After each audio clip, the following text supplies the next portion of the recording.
La mañana caía sobre la Ciudad de México con un cielo pesado, cubierto por nubes que parecían contener la respiración del país entero. Las sirenas rompieron el silencio de las avenidas vacías, mientras una transmisión urgente interrumpía los noticieros. Operativo en vivo. Autoridades federales ejecutan la captura de una jueza acusada de liberar a miembros del CJNG. El nombre en pantalla estremeció a todos. Verónica Landa, magistrada de renombre, símbolo hasta entonces de rectitud. Frente a las cámaras, entre el ruido de los helicópteros, la voz del secretario de Seguridad resonó con firmeza. Hoy no se trata solo de detener criminales, sino de limpiar lo que la corrupción ha ensuciado. Suscríbete ahora al canal para seguir historias reales que revelan la lucha por la justicia en México, donde el valor de unos pocos enfrenta el silencio de muchos. Omar García Harfuch bajó del vehículo blindado con la mirada fija y el gesto de quien ya ha visto demasiado. Había vivido atentados, traiciones y noches sin descanso, pero aquel operativo era distinto. No enfrentaba a sicarios, sino a una pieza clave del sistema judicial que, desde la comodidad de un estrado, había liberado a decenas de delincuentes con resoluciones por falta de pruebas. Para él, ese tipo de enemigo era el más peligroso, el que usa la ley como escudo. Mientras avanzaba entre agentes y comunicadores, el viento arrastraba el olor a gasolina y a tierra húmeda. Cada paso lo recordaba del peso de lo que estaba por hacer. No se trataba solo de detener a una jueza. Era una batalla contra una maquinaria invisible que operaba desde los escritorios, lejos de las calles donde caían los policías. Su mente repasaba nombres, expedientes, fechas. Sabía que el caso de Verónica Landa no era aislado, pero debía empezar por ella. «Señor, ¿autorizamos el ingreso al domicilio?», preguntó un comandante, nervioso, con la radio pegada al pecho. «Esperen mi señal. Nadie actúa sin confirmación», respondió Harfuch, sin apartar la vista del edificio blanco al fondo. A unos metros, periodistas discutían por captar la mejor imagen. Algunos dudaban que la jueza realmente estuviera dentro, otros creían que todo era un montaje político. Pero Harfuch conocía los hechos. Llevaba meses siguiendo las pistas de un patrón inquietante. Los mismos nombres, los mismos abogados, los mismos criminales saliendo por la puerta grande del reclusorio Oriente, libres gracias a resoluciones firmadas por la misma mano. Dentro del vehículo de mando, Harfuch repasó los reportes de la Unidad de Inteligencia Financiera. Cuentas en el extranjero, movimientos sospechosos, un reloj de lujo imposible de justificar con un sueldo público. Pero lo que más lo enfurecía no eran los lujos, sino la hipocresía. Recordó a los agentes caídos por capturar a esos mismos delincuentes que ella liberó. ¿Cuántas vidas costó su firma?, pensó con amargura. El reloj marcaba las 6:30 a.m. Faltaban minutos para que comenzara el operativo. Afuera, la luz se filtraba entre los edificios grises de Polanco, mezclándose con el murmullo tenso de los radios. Todo estaba listo. Harfuch respiró hondo. Sabía que ese día podía cambiar su carrera o incluso su destino. «Ejecuten el protocolo Alfa», ordenó con voz baja pero firme. Los motores rugieron. Las puertas se abrieron. La justicia, por fin, estaba en marcha. Pero lo que Harfuch aún no sabía era que aquella captura sería solo el primer paso de una guerra mucho más profunda, donde cada aliado podía convertirse en enemigo y cada victoria tendría un precio. El operativo había terminado, pero la tensión no se disipaba. En los pasillos del edificio central de la Fiscalía de la Ciudad de México, el aire olía a café quemado y papeles recién impresos. Los murmullos se mezclaban con el zumbido de las luces fluorescentes. Las pantallas mostraban titulares que ya dominaban las redes. «Cae jueza Verónica Landa. Corrupción o vendetta política». Harfuch observaba en silencio, consciente de que esa era solo la superficie de algo mucho más profundo. El eco de la corrupción resonaba en cada conversación. Secretarios, asistentes, incluso policías que cruzaban los pasillos, Evitaban pronunciar el nombre de la jueza en voz alta. Nadie quería involucrarse. Nadie quería ser el próximo. En los tribunales, los jueces hablaban con cautela, temerosos de que la caída de Landa destapara una red que podía alcanzar a cualquiera. En una oficina iluminada por la luz tenue de la tarde, Harfuch revisaba los informes que llegaban desde la Unidad de Asuntos Internos. Los documentos revelaban un patrón. Decenas de sentencias dictadas por Landa favorecieron a miembros del cártel Jalisco Nueva Generación. Las resoluciones siempre eran idénticas: falta de pruebas contundentes o violaciones al debido proceso. Un lenguaje técnico que escondía impunidad. Sofía Pineda, analista de inteligencia, se acercó con una carpeta gruesa. Encontramos coincidencias en las liberaciones, jefe. Fechas, abogados, depósitos. Todo apunta a un esquema bien armado. Harfuch asintió sin levantar la vista. ¿Cuántos casos? 47. Todos vinculados a la misma red de abogados. El número cayó como una piedra en su estómago. 47 hombres que volvieron a las calles. 47 oportunidades para el crimen. Mientras hablaban, las pantallas del fondo transmitían una entrevista con la jueza grabada semanas antes. Sonreía con calma, defendiendo la independencia del Poder Judicial. Mi deber es aplicar la ley, no complacer a los medios ni a la policía. Su tono era sereno, casi maternal. Harfuch apagó el televisor. Qué fácil es hablar de justicia cuando no se enfrenta al dolor de las víctimas, murmuró. Raúl Nájera, periodista del diario El Horizonte, también seguía el caso desde su redacción en Reforma. En su mesa se acumulaban documentos y grabaciones anónimas. Sabía que estaba tocando intereses poderosos, pero algo en su instinto le decía que esta historia no era como las demás. Si esta mujer de verdad liberó a esos tipos, alguien tuvo que pagarle bien, comentó a su editor. Y si la detuvieron, es porque ya no era útil para alguien más. Mientras tanto, en la sede de la Suprema Corte, algunos magistrados discutían en privado cómo manejar la situación. No se trataba de justicia, sino de control de daños. Nadie quería que la opinión pública pensara que el sistema estaba podrido, pero la verdad ya estaba en las calles, en los cafés, en los noticieros. Esa noche, Harfuch permaneció solo en su oficina. Afuera la ciudad vibraba con el ruido de los autos y los murmullos del viento. Encendió un cigarrillo y observó las luces de paseo de la Reforma. Pensó en la delgada línea que separaba la ley del poder, la justicia de la conveniencia. Sabía que lo que había descubierto apenas era el principio. Porque en México, el eco de la corrupción nunca muere, solo cambia de voz. El reloj marcaba las 8 de la mañana cuando Harfuch cruzó el umbral del edificio de la Fiscalía General.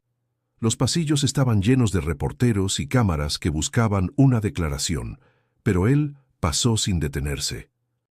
Había pasado la noche revisando expedientes y sabía que ese día debía enfrentarse no solo a criminales, sino a un laberinto político del que pocos salían indemnes. En la sala de reuniones lo esperaban Ernestina Godoy, fiscal general, y Rogelio Salas, asesor federal enviado por la Secretaría de Gobernación. Sobre la mesa había una pila de documentos marcados con etiquetas rojas. Confidencial.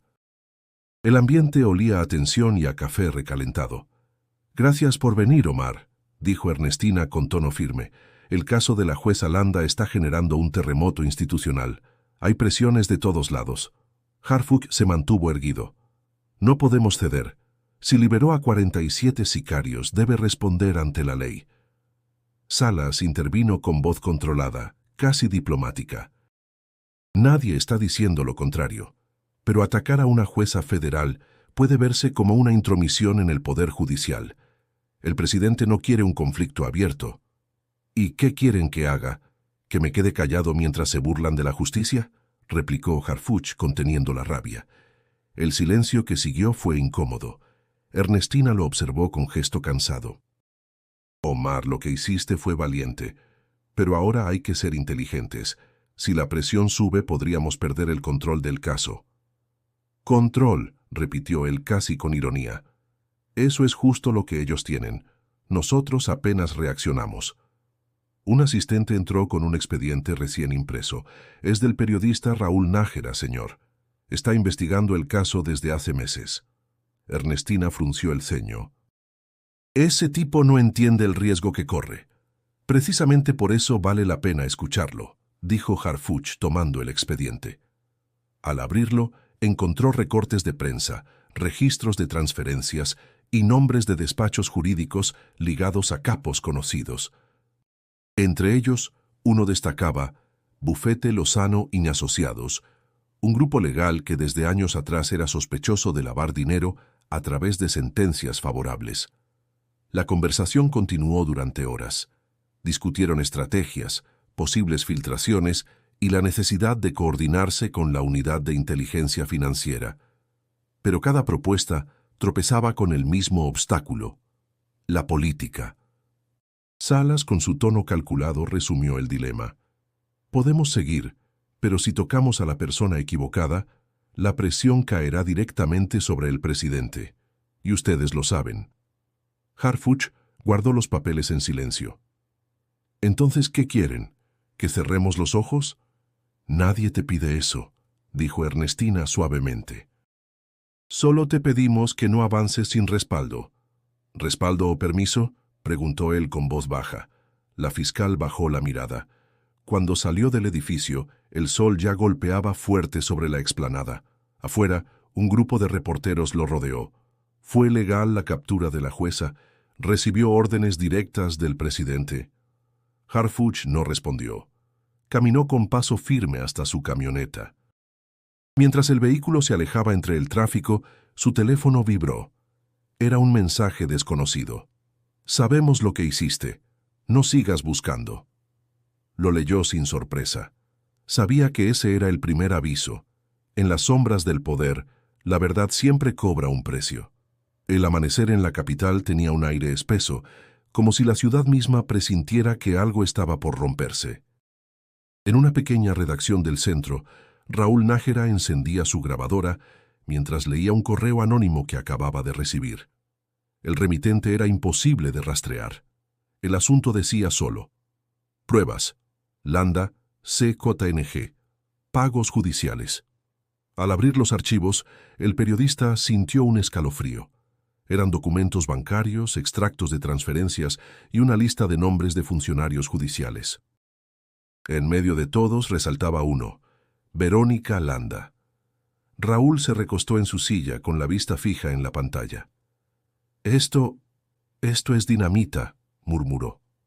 Su colega, un joven editor llamado Emilio, lo miró con preocupación. «¿Sabes lo que implica publicar eso? Nos van a cerrar el periódico». «Si no lo hacemos, ellos seguirán libres», respondió Raúl con tono firme. «Alguien tiene que contar la verdad». Mientras tanto, en el edificio de la Secretaría de Seguridad, Harfuch leía un reporte entregado por Sofía Pineda. «Detectamos movimientos financieros en cuentas de la jueza», explicó ella, ajustando sus lentes. «Depósitos desde Panamá y transferencias trianguladas desde Guadalajara. Son pequeñas pero constantes. Coinciden con las fechas de liberación de los sicarios exactamente». Harfuch cerró la carpeta y respiró hondo. Entonces, no solo firmaba por corrupción, tenía un sistema. El problema era que cada descubrimiento aumentaba el riesgo. Esa misma tarde, un correo filtrado llegó a las manos de un periodista de televisión. Contenía parte del informe interno que aún no debía ser público. Harfuch lo supo al ver el noticiero. El documento aparecía en pantalla con su firma visible. «¿Quién filtró esto?», preguntó entre dientes, golpeando el escritorio. Sofía lo observó con culpa. «Solo 4 personas tenían acceso. Yo, Méndez, usted y la fiscal». «Entonces alguien de adentro quiere sabotear la investigación», dijo él. «Y lo peor es que tal vez no lo hace por dinero». Al anochecer, Raúl recibió una llamada. «Hablas con Nájera».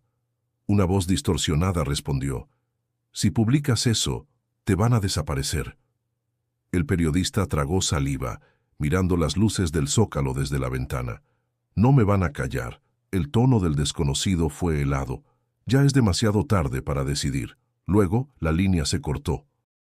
En su oficina, Harfuch revisaba los mensajes encriptados del equipo de inteligencia. Cada uno traía nuevos datos, pero también nuevos peligros. Sabía que el enemigo no estaba solo en los cárteles, estaba dentro del propio sistema. Sofía, quiero vigilancia discreta sobre todos los que tuvieron contacto con ese expediente. Sin excepción. ¿Incluso la fiscal? Incluso ella. Esa noche un auto oscuro siguió a Raúl desde su oficina hasta su departamento en la colonia Roma. No se dio cuenta, su mente estaba ocupada armando la nota que podía cambiar el rumbo del caso. En su computadora escribió las primeras líneas. La jueza que liberaba sicarios. Documentos revelan red de corrupción dentro del Poder Judicial. En otro punto de la ciudad, Harfuch observaba la pantalla de su celular. El archivo filtrado ya estaba circulando en foros y redes. El daño estaba hecho. Nos adelantaron, murmuró con amargura. Sofía lo miró preocupada. ¿Qué hacemos ahora? Harfuch se quedó en silencio unos segundos. Ahora nos preparamos para la tormenta. La lluvia caía con fuerza sobre la Ciudad de México cuando Harfuch llegó al edificio de operaciones especiales. El agua golpeaba los techos como si el cielo quisiera limpiar las calles de la podredumbre que se acumulaba entre los muros del poder. Caminó rápido, con el abrigo empapado, mientras en su mente las piezas del caso se mezclaban como un rompecabezas imposible. Sabía que, tras la filtración, el enemigo ya conocía sus movimientos. Era momento de rodearse solo de quienes confiaba ciegamente. Dentro de una sala sin ventanas, lo esperaban Sofía Pineda y Comandante Méndez. Ambos llevaban años trabajando a su lado, compartiendo secretos, fracasos y heridas. Sofía, metódica y brillante, revisaba datos en su computadora portátil. Méndez, curtido por la experiencia y los años, observaba el mapa de conexiones que colgaba en la pared. «Necesitamos entender el patrón», dijo Harfuch, dejando su celular sobre la mesa. «Cada liberación, cada firma, cada depósito. Todo tiene que encajar». Sofía habló sin apartar la vista de la pantalla. «Las transferencias vienen de una cuenta en España, vinculada a una empresa fantasma, y hay movimientos hacia Panamá. Alguien lavaba dinero por fuera del país». Méndez gruñó. «Y seguro tiene protección política. Nadie mueve ese tipo de dinero sin respaldo». Harfuch cruzó los brazos, pensativo. «No podemos esperar órdenes. Si seguimos el protocolo, nos van a frenar». «¿Quieres actuar por tu cuenta?», preguntó Méndez, arqueando una ceja. «No, Méndez, quiero actuar con los pocos que aún creen en lo correcto». Sofía se giró hacia ellos. «Encontré algo más. Las fechas de liberación coinciden con entregas de efectivo en Guadalajara.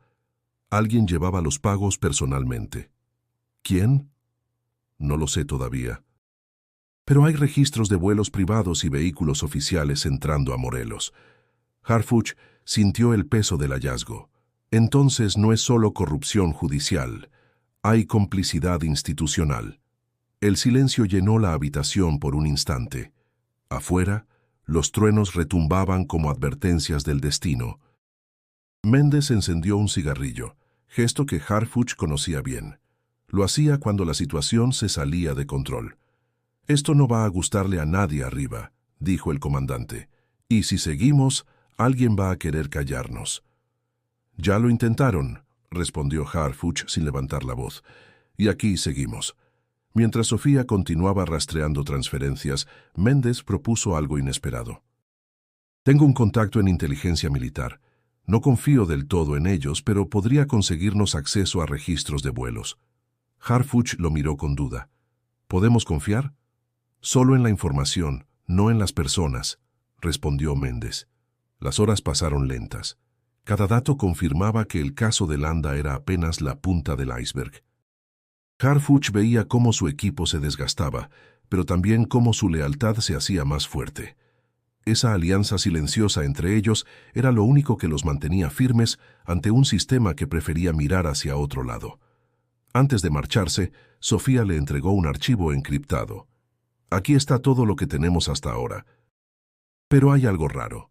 El servidor judicial bloqueó el acceso a los documentos originales». ¿Quién ordenó eso? No lo sabemos.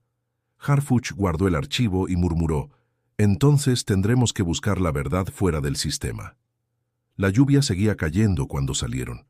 Ninguno dijo palabra.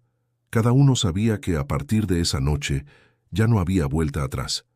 La noche se había vuelto interminable. Harfuch revisaba una y otra vez los informes sobre las cuentas de la jueza Landa, con el ceño fruncido y las manos apoyadas sobre la mesa. Las luces del edificio de la Secretaría de Seguridad parpadeaban bajo la lluvia. Todo indicaba que el caso se estaba saliendo de control. Aún así no pensaba detenerse. A las 2 de la madrugada, su celular vibró con un mensaje desconocido. «No sigas. No tienes idea de con quién te metes». Harfuch lo leyó sin expresión, pero dentro de él algo se tensó. Era la primera amenaza directa desde que inició la investigación. Se recargó en la silla y suspiró. Sabía que, cuando las advertencias comenzaban, era porque la verdad estaba demasiado cerca. Horas después, en la oficina de análisis, Sofía Pineda llegaba con el cabello mojado por la llovizna. Traía en las manos una carpeta con nuevas evidencias. «Conseguí los reportes del banco», dijo con voz cansada, «pero me siguieron desde casa. 2 motocicletas negras. No vi las placas». Harfuch apretó los puños. «¿Estás bien?» «Sí, pero creo que ya saben quién soy». «Entonces es oficial», murmuró él. «Nos están vigilando». El comandante Méndez apareció poco después con gesto serio. «Recibí una llamada del general Salgado. Dice que hay presión desde arriba para que detengamos la investigación. Aseguran que la jueza tiene padrinos muy pesados». «¿Y tú qué piensas?», preguntó Harfuch. Méndez encendió un cigarro y exhaló lento. «Pienso que si seguimos alguien va a caer y puede ser cualquiera de nosotros». Sofía lo miró con firmeza. «Entonces que caiga el que tenga que caer, pero no nosotros por cobardía». El silencio se extendió unos segundos. En ese momento, Harfuch entendió que no estaba solo. Su equipo, a pesar del miedo, había decidido seguirlo. Esa lealtad lo conmovió más de lo que quiso admitir. «Si van a seguir conmigo, no hay margen de error. Nadie habla con la prensa, nadie comparte un solo dato. De ahora en adelante, cada paso será fuera del protocolo oficial». Sofía asintió. «Estamos contigo». «Hasta el final», agregó Méndez. A media mañana, los noticieros estallaron con una nueva publicación. «La jueza que libera asesinos. Vínculos financieros con el CJNG». La nota estaba firmada por Raúl Nájera. Harfuch la leyó con el corazón acelerado. Era la misma información que ellos tenían. Alguien había filtrado parte de su trabajo al periodista. «Nos rebasaron», dijo Sofía con frustración. «No», respondió Harfuch, «nos están empujando a movernos más rápido». Esa misma tarde, una camioneta negra se estacionó frente al edificio. 2 hombres bajaron, observaron la entrada durante minutos y luego se marcharon. Los guardias no lograron identificar las placas. Cuando Harfuch se enteró, ordenó aumentar la seguridad de su equipo. «Si tocan a alguno de ustedes, esto deja de ser una investigación. Se convierte en una guerra», advirtió. Esa noche, antes de salir, recibió otra llamada anónima. Una voz distorsionada le dijo con frialdad: «Te lo advertimos, no sigas». Harfuch colgó sin responder. Miró su reflejo en la ventana y pensó en su padre, también policía, asesinado por servir al país. No me detuvieron a él, tampoco me detendrán a mí. El reloj marcó las 11. Afuera, la ciudad seguía viva, indiferente. Dentro del edificio, el eco de la lealtad se mezclaba con el miedo. La mañana amaneció tensa en la capital. Los titulares llenaban los periódicos con la misma frase: «Crisis institucional. Harfuch bajo investigación por presunta intromisión judicial». En los cafés y oficinas, todos comentaban la noticia como si fuera un rumor imposible de ignorar. Dentro de su despacho, Harfuch permanecía de pie observando los recortes de prensa esparcidos sobre la mesa. Cada palabra era un intento de deslegitimar su trabajo. Cada línea, una herida política. «Lo están atacando desde adentro», dijo Sofía con voz grave.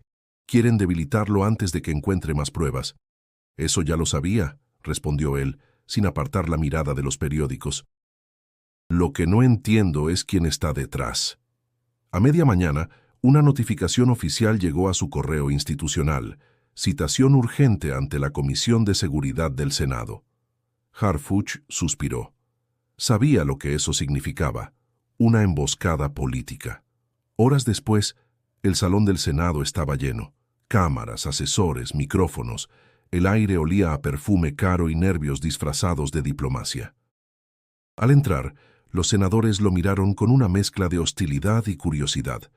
Uno de ellos, de voz engolada, abrió la sesión. Señor Harfuch, se le acusa de vulnerar la autonomía del Poder Judicial con su operativo. ¿Puede explicar bajo qué autoridad actuó? Harfuch mantuvo la compostura. Actué bajo la obligación moral de impedir que una funcionaria liberara a 47 criminales. Si eso es vulnerar, entonces sí lo hice. Un murmullo recorrió la sala. La senadora Lidia Torres, conocida por su cercanía con altos jueces, tomó la palabra con un tono cargado de sarcasmo. No le corresponde a la Secretaría de Seguridad determinar la culpabilidad de una jueza. ¿Acaso pretende sustituir al Poder Judicial? Pretendo defender al país de quienes usan una toga para servir al crimen, respondió él sin titubear. Las cámaras captaron cada gesto. Algunos senadores intercambiaron miradas incómodas. Otros aplaudieron discretamente. Pero Harfuch sabía que las reglas del juego ya estaban escritas. Su presencia ahí no era para aclarar, sino para humillarlo públicamente. Mientras tanto, en una oficina de televisión nacional, Verónica Landa daba una entrevista en exclusiva. Vestía sobria, su rostro sereno, su voz calculada. «Soy inocente», decía ante las cámaras. «He sido víctima de una persecución orquestada por funcionarios que quieren limpiar su imagen a costa de la mía». Su discurso estaba diseñado con precisión. Lloró en el momento exacto, bajó la voz cuando habló de su familia y miró a la cámara con la firmeza de quien sabe manipular el discurso público. Esa noche, Sofía mostró el video a Harfuch. Está ganando apoyo. En redes la gente la defiende. Él cerró el portátil con frustración. La opinión pública olvida rápido quién muere en las calles, pero recuerda quién llora frente a una cámara. Méndez entró con una carpeta bajo el brazo. «Tenemos un problema mayor. Algunos mandos están dudando de seguir contigo. Dicen que el caso ya se volvió político». «Que se vayan», respondió Harfuch con voz firme. «No necesito cobardes disfrazados de servidores públicos». Sofía lo miró preocupada. «¿Y tú? ¿Hasta dónde piensas llegar?» «Hasta donde me dejen», contestó. «Y si no me dejan, más allá». El reloj marcaba las 11. Afuera, las luces del Senado seguían encendidas. En el país, las máscaras del poder ya estaban cayendo una a una. El reloj marcaba las 3 de la madrugada cuando Harfuch reunió a su equipo en el cuarto piso de la Secretaría de Seguridad. Afuera, la ciudad dormía bajo un cielo opaco, ajena a lo que estaba por comenzar. El ambiente olía a café viejo y determinación. Nadie hablaba. Todos esperaban la orden. En el tablero digital, una sola dirección resaltaba: Tepoztlán, Morelos. «Tenemos una oportunidad», dijo Harfuch mirando a Sofía Pineda y al comandante Méndez. «Una propiedad vinculada a Landa. Según inteligencia, guarda documentación sobre transferencias y contratos falsos. Entraremos sin informar a nadie. Si hay filtraciones, se acabó». Méndez levantó la vista. «¿Operación encubierta, sin respaldo oficial?» «Exacto. No habrá órdenes escritas ni cobertura legal». «Si algo sale mal, nadie nos defenderá». Sofía asintió sin dudar. «Entonces, hagámoslo bien». Durante las horas siguientes, prepararon la logística en silencio. Sofía revisó satélites y rutas de acceso.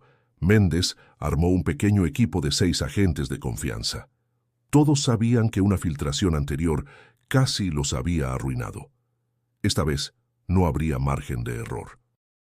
Al amanecer, los vehículos salieron discretamente rumbo al sur. El sol nacía débil entre montañas cubiertas de neblina. Harfuch Observaba el paisaje pasar mientras repasaba mentalmente los últimos informes. Las pruebas contra la jueza eran contundentes, pero sin los documentos originales todo se derrumbaría. Aquella operación era su única opción. En paralelo, en la redacción de El Horizonte, Raúl Nájera recibía una memoria USB dejada bajo su puerta. El sobre tenía una sola palabra escrita a mano: verdad. Al conectarla, encontró audios entre funcionarios judiciales y empresarios ligados al CJNG. «Dios santo, esto cambia todo», susurró. Sabía que publicar aquello pondría su vida en peligro, pero también entendía que la historia debía contarse. Mientras tanto, en Morelos, el equipo de Harfuch se aproximaba a la propiedad señalada. Una casa grande, rodeada de bugambilias y con muros blancos que ocultaban secretos más oscuros que cualquier sombra. «Señor», murmuró Méndez por radio, «todo parece tranquilo». «Tranquilo es lo que más me preocupa», respondió Harfuch. «Procedan». El grupo ingresó con precisión militar. Dentro encontraron estanterías llenas de cajas y carpetas numeradas. Sofía, con guantes, comenzó a revisar. «Aquí hay registros contables, transferencias, firmas electrónicas. Todo apunta a los sobornos». «Empaquen lo necesario y encripten copias», ordenó Harfuch. «Nada sale por la red». De pronto, uno de los agentes los interrumpió. «Señor, tenemos movimiento afuera. 2 camionetas acercándose». Méndez se asomó y maldijo entre dientes. «No son policías». Harfuch respiró profundo. «No respondan al fuego». Retirada controlada. Con rapidez, Sofía guardó los discos duros y los escondió bajo su chaqueta. El equipo salió por la parte trasera, perdiéndose entre el monte. Desde la distancia, vieron cómo las camionetas llegaban y hombres armados entraban en la casa. En minutos el lugar ardía. «Querían borrar las pruebas», dijo Méndez, mirando las llamas reflejarse en sus ojos cansados. «Pero no llegaron a tiempo», replicó Sofía asegurando su mochila. Horas después, ya en la Ciudad de México, Harfuch revisaba los archivos recuperados. Su respiración era pesada, su mirada fija. «Tenemos lo que necesitamos», dijo. Sofía lo miró, consciente de lo que implicaba. Entonces el siguiente paso será enfrentarlos de frente. Harfuch cerró los ojos por un instante. «Sí. Pero ahora el enemigo ya sabe que no tenemos miedo». El amanecer llegó con un silencio espeso. En el edificio de la Secretaría, Harfuch revisaba los informes del operativo en Morelos. Los discos duros estaban a salvo, pero el fuego había destruido la casa y con ella cualquier posibilidad de justificar oficialmente la intervención. El golpe había sido certero. Aún así, lo que habían recuperado bastaba para probar la red de corrupción, si lograban presentarlo antes de que el sistema se los arrebatara. Sofía entró con el rostro pálido. Acaba de llegar una notificación judicial. Un juez federal ordenó suspender toda investigación relacionada con el caso Landa. Harfuch levantó la vista lentamente. ¿Con qué argumento? Interferencia indebida en procesos del Poder Judicial. El silencio fue inmediato. Méndez apretó los dientes. Nos quieren desarmar legalmente. Y lo están logrando, murmuró Harfuch. Sabía que si obedecía la suspensión, perdería todo. Si la ignoraba, se convertía en un delincuente institucional. Estaba en medio del fuego cruzado más peligroso de su carrera, la política contra la verdad. «¿Qué hacemos?», preguntó Sofía con un hilo de voz. Harfuch se levantó despacio. «Seguiremos, pero fuera de los canales oficiales. Desde ahora somos solo nosotros». Mientras tanto, en la Fiscalía General los pasillos hervían de rumores. Algunos decían que Harfuch se había rebelado, otros que lo estaban por destituir. Nadie sabía a quién creer. En medio de la confusión, Ernestina Godoy llamó a su asistente. «Consígame una reunión con él. Necesito saber qué está planeando». Horas después, lo recibió en su despacho. Las persianas cerradas, el aire cargado. «Omar», empezó con voz firme. «¿Qué estás haciendo?». El juez fue claro. «Debes detener toda acción». Harfuch la miró sin miedo. «No puedo. No después de lo que encontramos. ¿Tienes idea de las consecuencias? Sí, pero también tengo idea de lo que significa callar. La fiscal lo observó unos segundos, midiendo su convicción. Te admiro, pero no puedo protegerte si sigues así. No vine a pedir protección, respondió él antes de irse. Sofía esperaba afuera. ¿Y bien? Estamos solos, dijo Harfuch, abrochando su abrigo. Mientras tanto, en la redacción de El Horizonte, Raúl Nájera analizaba los nuevos audios que había recibido anónimamente.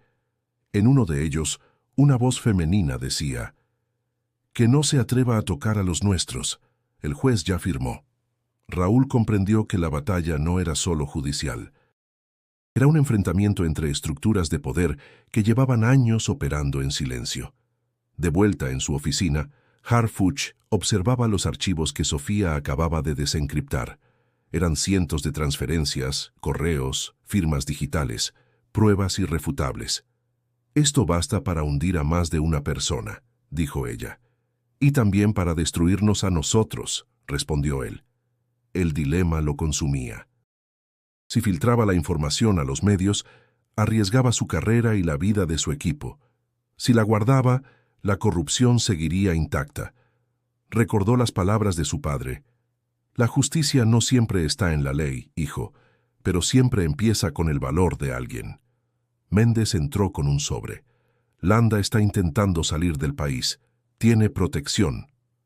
Harfuch cerró los puños. Entonces no hay más que hablar. Su mirada era fuego puro. Había decidido cruzar la línea. El amanecer del viernes se levantó con un aire pesado sobre la Ciudad de México. Desde antes de las 6, las calles se llenaban de rumores. Algo grande estaba por ocurrir. En la Secretaría de Seguridad, Harfuch observaba el mapa digital frente a él, marcando cada punto de acceso, cada ruta de escape. Los ojos le ardían de cansancio, pero su mente permanecía clara. Landa intentaría huir esa mañana. La información era precisa. No podía dejarla escapar. «Tenemos confirmación», anunció Sofía desde su estación. «Vehículos detectados en el fraccionamiento Bosques de las Lomas. Uno pertenece a su escolta personal». Méndez se acercó. «¿Y las cámaras de prensa?» «Ya hay equipos afuera». «Lo sé», respondió Harfuch. «Esta vez no podremos evitar la exposición». Su voz era firme, sin titubeos. Sabía que el operativo sería público y cualquier error se volvería político. A las 6:30, los motores arrancaron. El convoy avanzó por Reforma entre luces intermitentes. Desde los noticieros, los conductores narraban la movilización en tiempo real. Fuentes no oficiales indican que el secretario Harfuch lidera un operativo sorpresa en la capital, decía una periodista. El país entero comenzó a mirar. Cuando llegaron al fraccionamiento, el aire olía a pasto recién cortado y a nervios. Las casas de lujo se extendían silenciosas, ajenas al escándalo que estaba por estallar. Harfuch bajó del vehículo blindado y habló por radio. «Todos atentos. No disparamos a menos que sea estrictamente necesario. Queremos justicia, no espectáculo». Méndez coordinó los accesos, mientras Sofía monitoreaba las comunicaciones interceptadas. «Hay movimiento dentro», dijo ella. «2 personas se dirigen al estacionamiento subterráneo. Una coincide con la descripción de Landa». Harfuch apretó el auricular. «Bloqueen la salida. Que nadie entre ni salga». Desde los edificios vecinos, los periodistas transmitían en vivo. Las imágenes mostraban el operativo desde el aire. En minutos, el hashtag Operativo Harfuch se volvió tendencia nacional. Miles de usuarios comentaban, algunos apoyando la captura, otros acusándolo de abuso de poder, pero él ya no pensaba en eso, solo en cumplir con su deber. «Avancen», ordenó con voz baja pero contundente. Los agentes se movieron con precisión. Golpes secos, pasos firmes, gritos de advertencia. «Secretaría de Seguridad, nadie se mueva». El eco retumbó en los muros del fraccionamiento.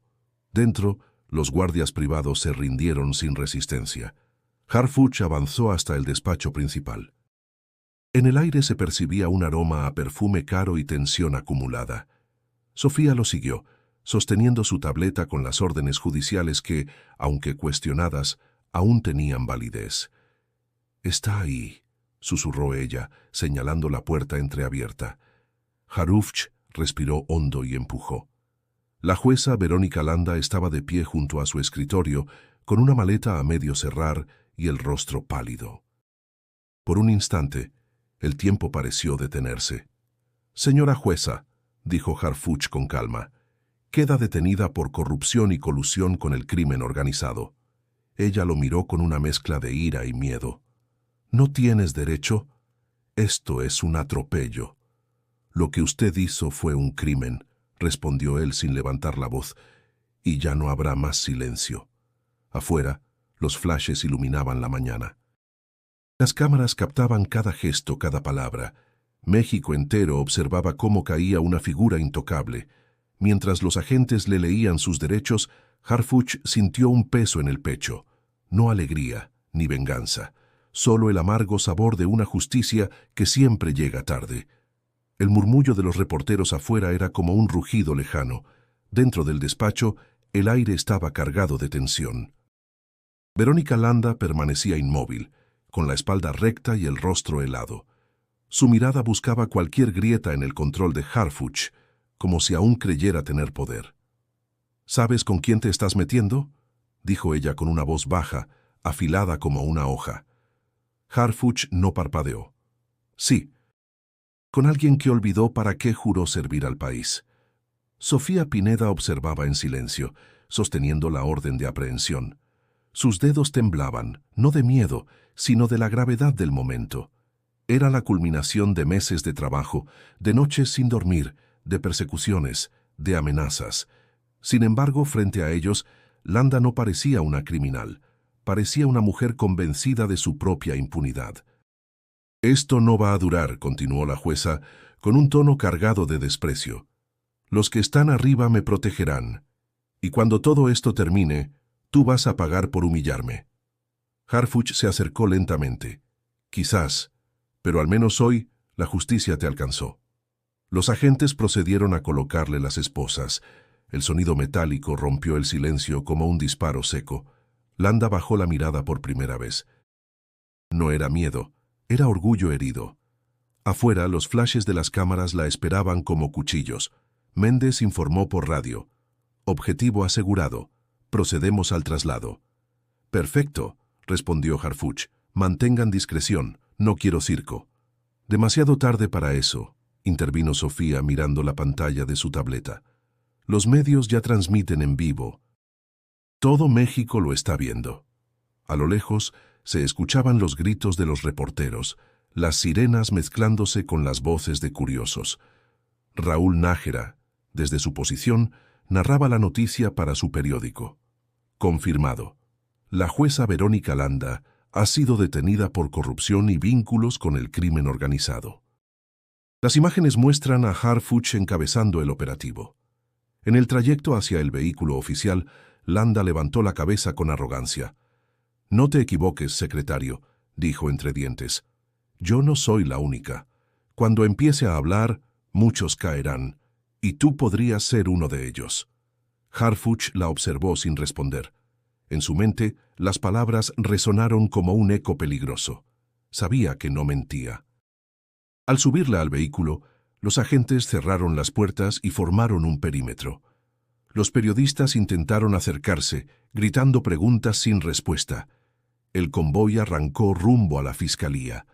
Dentro del auto, Sofía observaba a Harfuch desde el asiento delantero. «Lo logramos», dijo con un hilo de alivio. Él negó suavemente. «No todavía. Esto apenas comienza». En ese instante, su radio emitió interferencias. Una voz distorsionada se coló entre las frecuencias. «Te advertimos, Harfuch. Creíste que ganabas, pero no sabes lo que provocaste». Luego, silencio absoluto. Sofía lo miró preocupada. «¿Quién era?» «Alguien que no soporta perder poder», respondió, con el rostro endurecido. El convoy avanzaba por las avenidas principales bajo una lluvia ligera. A cada paso, la ciudad parecía observarlos, expectante, desconfiada. Harfuch miró por la ventana y pensó en el costo de cada decisión. La justicia no era gloria ni victoria, era una guerra que nunca terminaba. Y mientras el vehículo se alejaba entre el caos de sirenas y luces, en su interior, Harfuch comprendió que esa captura, por más histórica que fuera, solo había abierto una herida más profunda en el país que juró proteger. La noticia corrió como fuego entre la maleza. En cuestión de horas, la detención de la jueza Landa se convirtió en el tema central de todo el país. Los noticieros transmitían imágenes del operativo, los analistas debatían su legalidad y las redes sociales hervían con opiniones divididas. Algunos llamaban a Harfuch héroe nacional, otros lo acusaban de abuso de poder. En medio del caos mediático, la verdad parecía diluirse entre discursos y agendas ocultas. En la Fiscalía General, la tensión era insoportable. Harfuch caminaba por el pasillo principal con paso firme, pero su rostro delataba el agotamiento. Landa había sido trasladada a una celda temporal mientras se preparaban las audiencias. «¿Qué dicen los superiores?», preguntó a Sofía, que revisaba los comunicados oficiales. «Quieren que mantengamos silencio hasta que el juez de control confirme las pruebas». «Pero hay presión política, demasiada». «¿De quién?». «De todos lados», respondió ella con voz baja. «Diputados, empresarios, incluso algunos magistrados». El comandante Méndez apareció con gesto sombrío. «Nos están vigilando, jefe. Detectamos vehículos sin placas cerca del edificio. No sabemos si son federales o del otro lado». Harfuch lo miró fijo. «Refuerza la seguridad de Sofía y del equipo.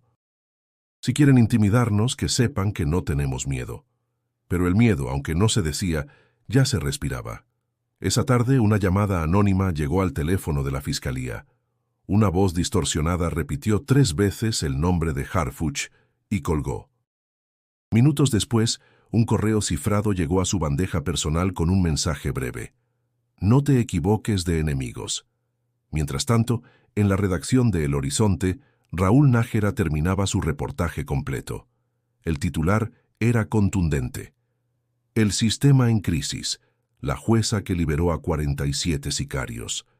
Su editor lo leyó en silencio. «Esto va a sacudir todo», murmuró.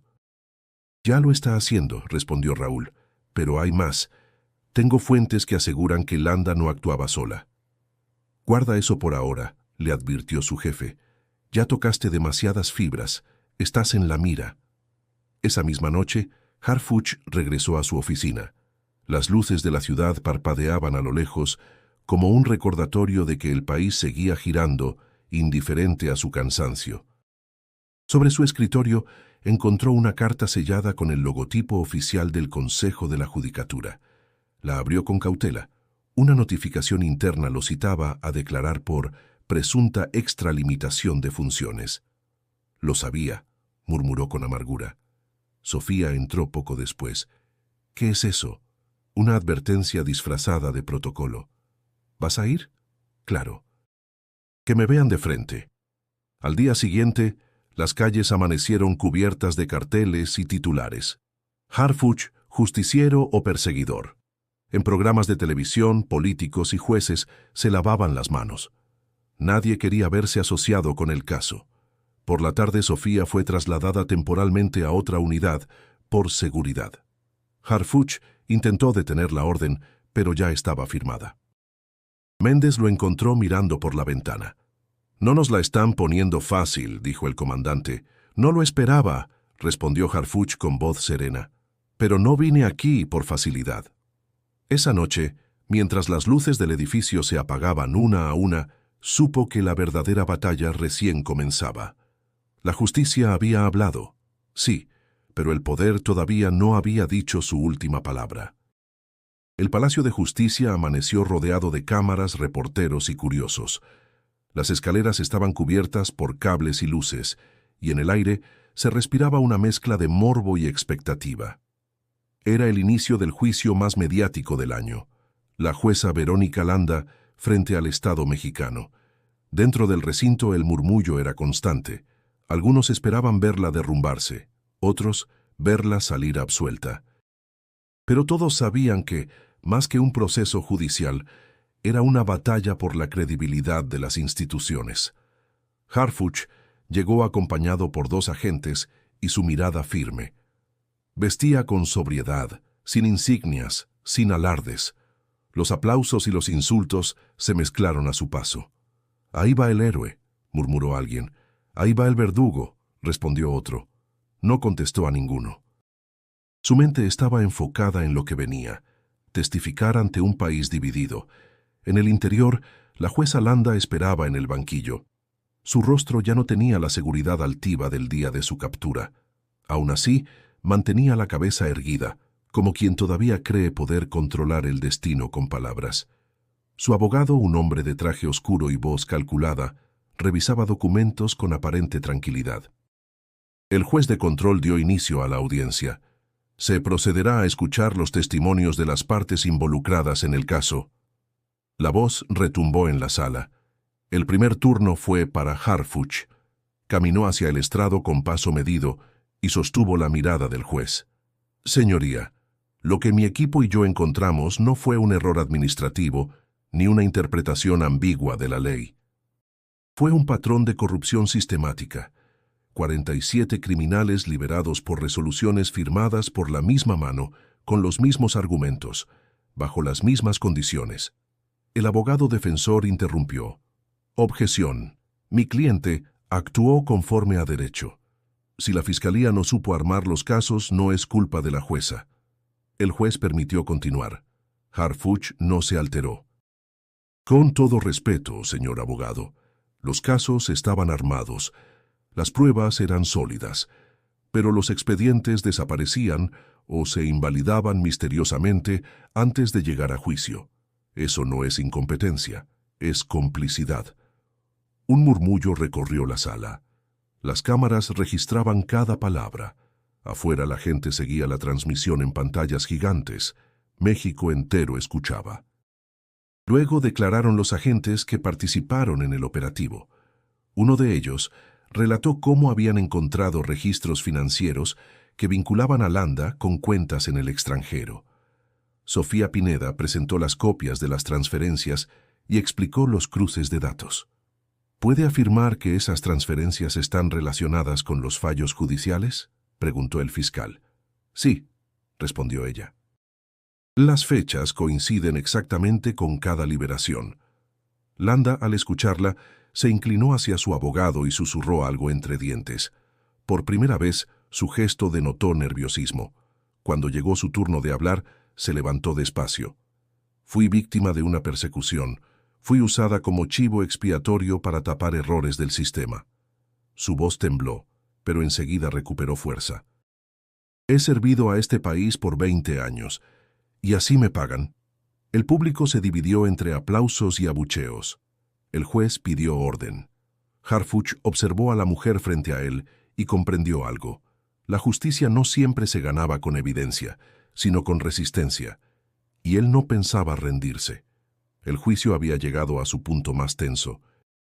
Afuera del Palacio de Justicia, las multitudes gritaban consignas y sostenían carteles que exigían castigo.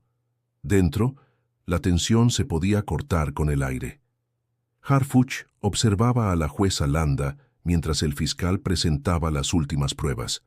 El ambiente estaba cargado de una expectación casi insoportable. Todos esperaban un desenlace, pero nadie sabía qué tan profundo era el pozo que estaban destapando. Landa parecía cansada, los ojos hinchados, la voz quebrada. El peso de los días la había desgastado. Esa mañana, el juez anunció que se celebraría una audiencia privada por solicitud de la defensa. Los medios fueron retirados del recinto. Lo que ocurrió ahí dentro cambiaría el rumbo del caso. «Señora Landa», comenzó el juez, «usted solicitó esta audiencia reservada, tiene la palabra». La jueza respiró hondo y bajó la vista. «He cometido errores», dijo al fin con voz temblorosa. «Acepto haber recibido dinero, no directamente, pero sabía de dónde venía». El silencio fue absoluto. Sofía levantó la mirada, incrédula.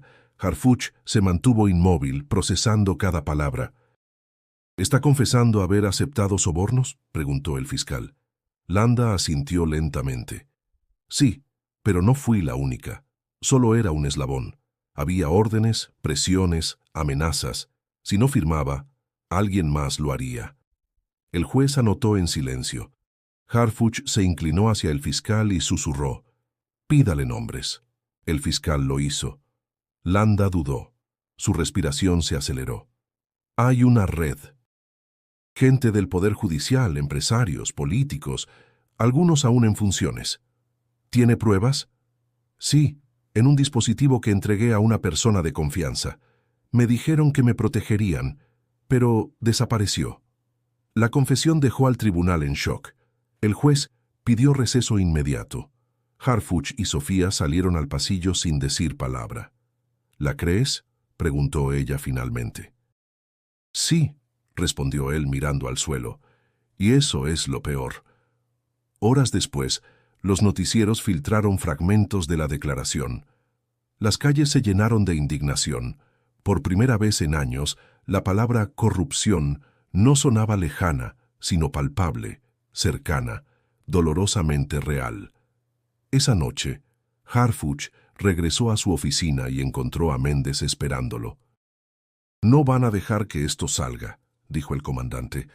«Van a cerrar el caso como siempre». «No si seguimos presionando», contestó Harfuch. Méndez negó con la cabeza. «Omar, lo que hiciste fue grande, pero tocaste fibras que ni el presidente se atrevería a mover. Ya recibieron llamadas de arriba. Entonces no hay vuelta atrás. Eso significa quedarte solo. Ya lo estoy». Sofía llegó minutos después, con una memoria USB en la mano. «Encontré algo. Archivos encriptados del sistema judicial. Fechas, nombres, transferencias. Coinciden con lo que dijo Landa». «¿Dónde lo obtuviste?» «No preguntes, solo léelo». Harfuch abrió los archivos y leyó en silencio. Su rostro se endureció. «Esto no termina con ella», murmuró. «Esto apenas empieza». Sofía lo miró con mezcla de admiración y miedo. «¿Qué vas a hacer?» «Lo que siempre hago, seguir». Afuera, la ciudad se iluminaba con la noche, pero en los pasillos del poder, el silencio comenzaba a resquebrajarse. Por primera vez las sombras temblaban. El amanecer en la Ciudad de México llegó gris, silencioso, como si el país entero respirara con cautela. Habían pasado 3 semanas desde la confesión de Verónica Landa. En ese tiempo, los nombres mencionados en su declaración empezaron a aparecer en titulares, órdenes de aprehensión y conferencias de prensa. Por primera vez el poder se miraba al espejo, y su reflejo no era el de la impunidad. Harfuch observaba el horizonte desde la ventana de su oficina. En su escritorio, los documentos del caso estaban apilados, sellados y listos para entregarse a la Fiscalía Anticorrupción. Sofía entró con paso decidido. «Confirmado», dijo. Landa fue trasladada a Santa Marta, Acatitla. Su confesión fue validada por el juez. Harfuch asintió. «¿Y los demás?» «Ya hay 5 órdenes más de detención. 2 jueces, un empresario, un exfiscal». El secretario cerró los ojos un instante, sintiendo la carga de meses de lucha. «No es victoria», murmuró. «Solo equilibrio momentáneo». Méndez apareció detrás de ella, sosteniendo una taza de café. «Equilibrio o no, lo lograste. Nadie pensó que llegarías tan lejos». «Lo logramos», corrigió Harfuch. Esto fue de todos. En los medios la historia dominaba la agenda. Raúl Nájera publicó su reportaje final, «Cuando el poder se enfrenta al poder». En su texto, narraba los meses de investigación, la valentía de quienes decidieron no callar y la fragilidad del sistema que, por fin, había sido puesto a prueba. Su nota cerraba con una frase que resonó en todo el país: «La justicia no se negocia, se defiende, aunque duela». Esa misma tarde, Harfuch fue convocado a una conferencia en el Palacio Nacional. Frente a decenas de periodistas, habló con voz serena, sin triunfalismos. «Este caso no termina con una persona», dijo. «Termina cuando cada institución entienda que servir a México no es un privilegio, sino una responsabilidad. Nadie está por encima de la ley». Los aplausos fueron breves, pero sinceros. Más tarde, en su oficina, Sofía le entregó un sobre con nuevos documentos. «Hay más nombres», dijo. «Siempre los habrá», respondió él con una leve sonrisa. «Pero ahora saben que estamos mirando». Cuando el reloj marcó las 9, se permitió un momento de silencio. Afuera, el tráfico rugía, los claxones mezclándose con el bullicio cotidiano. México seguía su curso como si nada hubiese pasado, y sin embargo, algo había cambiado. La gente hablaba de justicia con menos escepticismo y más esperanza. Antes de salir, Harfuch se detuvo frente a la puerta y miró a su equipo. «Gracias», dijo simplemente, «por creer cuando nadie más lo hizo». Méndez levantó su taza. «Aún queda camino, jefe». «Lo sé», respondió él. «Pero por fin el camino va en la dirección correcta». Al salir al aire fresco de la noche, recordó las palabras de su padre. «La justicia no siempre vence, pero quien la persigue nunca se rinde». Sonrió apenas, encendió su celular y vio el mensaje de Raúl Nájera. La historia no acaba aquí. Suscríbete al canal para seguir historias reales de valor, verdad y justicia en México. Y si quieres conocer el siguiente caso que sacudió al país, haz clic en el video sugerido en pantalla, porque la lucha continúa y la justicia, aunque lenta, nunca se detiene.